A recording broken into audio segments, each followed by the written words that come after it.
উপনিষদ বলছেন, হে মনুষ্য জাতি শোনো, যতটুকু দিয়েছি ততটুকু নিয়ে সন্তুষ্ট থাকো, এর বেশি কিছু প্রাপ্তির আশা করো না। কারণ এই জগৎ সংসারে যে যা কিছু পায় সে তার কপাল গুণে পায়। কারণ কর্মফল কখনো কোনো দিনের জন্য খণ্ডন হয় না, প্রত্যেকের নিজস্ব কর্মফল আছে। আর এই কর্মফল একমাত্র যিনি নিয়ন্ত্রণ করতে পারেন তিনি হচ্ছেন ভাগ্য বিধাতা। আর যিনি ভাগ্য বিধাতা তার আর এক নাম হচ্ছে ভগবান শ্রী কেশব। তার নাম কি? ভগবান কেশব। কেশবকে যিনি কৃষ্ণ তিনি কেশব। সেই জন্য প্রতিদিন সকালবেলায় উঠে ব্রহ্ম মুহূর্তে কীর্তন করো, কৃষ্ণ কেশব কৃষ্ণ কেশব কৃষ্ণ কেশব পাহি মাম, রাম রাঘব রাম রাঘব রাম রাঘব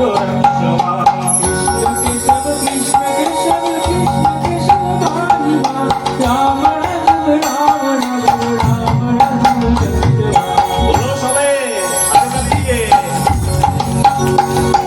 কৃষ্ণ কেশব কৃষ্ণ কেশব কৃষ্ণ কেশব পাহি মাম, রাম রাঘব রাম রাঘব রাম রাঘব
रमन बिहारी रामचंद्र प्रभु की नाम। এই জগতে ভগবানের সৌম্য রূপের মাধুরিমা একমাত্র শ্রীরামের মধ্যে বিদ্যমান রয়েছে।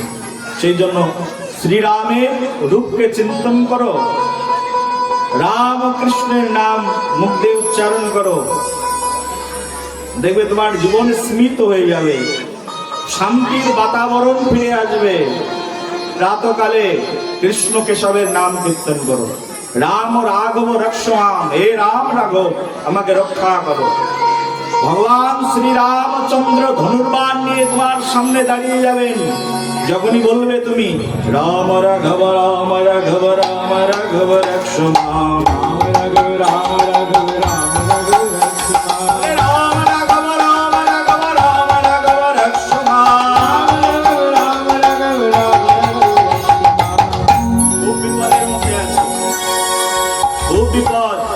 বিপদের অন্ত নেই, অনেক সমস্যার মধ্যে আছে, এত সমস্যায় জর্জরিত হয়ে গেছো, বিপদ থেকে রক্ষা করার কেউ নেই, একদম বিপদ থেকে রক্ষা করার কাউকে পাচ্ছ না।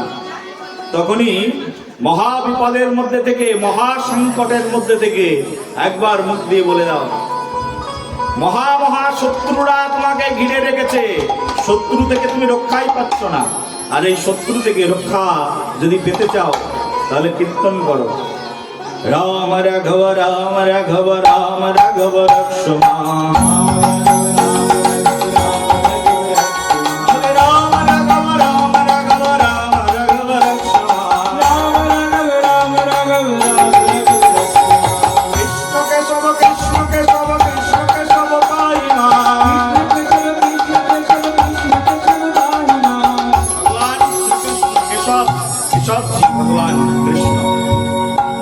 সবের কাছে প্রার্থনা করো, হে কৃষ্ণ তুমি আগে আমাকে পথ দেখাও। কৃষ্ণ এই জগৎ সংসারে সবাইকে পথ দেখাও, কিন্তু কেউ কৃষ্ণের পথে চলে আর কেউ কৃষ্ণের পথে চলে না।